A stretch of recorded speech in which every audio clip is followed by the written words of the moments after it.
Kolika opasnost prijeti Bitcoin holderima od kvantnih računala? To je bila jedna od tema današnjeg live streama. Izrezao sam taj dio i ovdje ću ga pokazati za vas i volio bi da ga pogledate do kraja. Vi ste na kanalu Kripto teme. Ako još niste, postanite subscriber. Ako još niste, postanite jumbo član kanala. Dobro nam došli. A sada pogledajte što ja mislim o toj temi i obavezno i vi prokomentirajte dolje, zanimaju me i vaša mišljenja. Jedan narativ sam primijetio da se gura u posljednje vrijeme jako puno.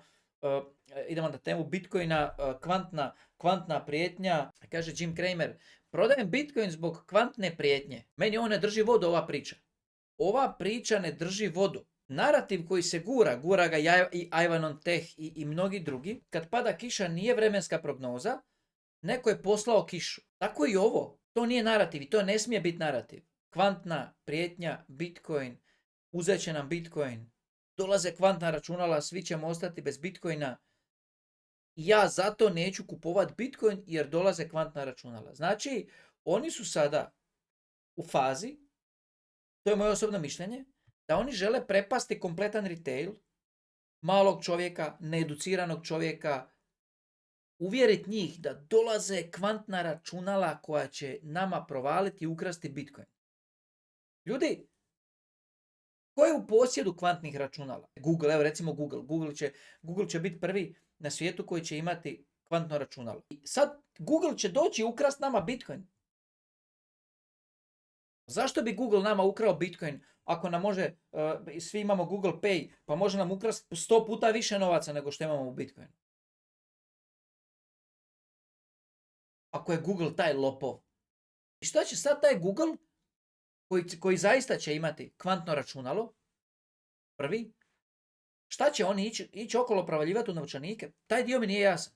Čak i da krenu, pa 10 puta lakše im je provaliti u sve svjetske banke.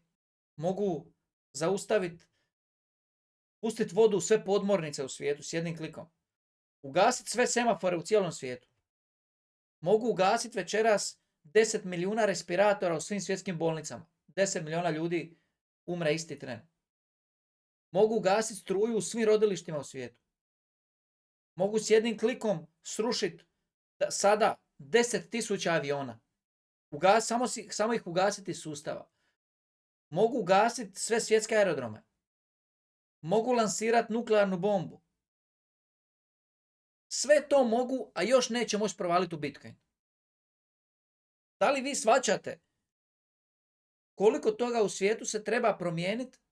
Mogu kliknuti da sve jedan bankomat na svijetu koji postoji izbacuje novce po ulici.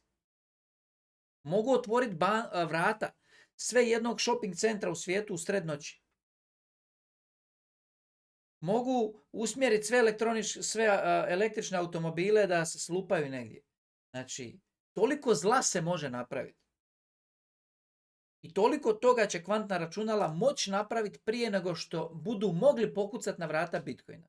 A Bitcoin zajednica ima dovoljno vremena da se prilagodi za taj Mad Max scenarij, da Bitcoin i tada mu niko ne može ništa. Eto ga, to je moje mišljenje, a zanima me i tvoje mišljenje na ovu temu. Napiši ga dolje u komentarima, a ako još nemaš nalog na OKX kripto mjenjačnici, imaš link u opisu videa ili ovdje poveznicu na ekranu. Vidimo se.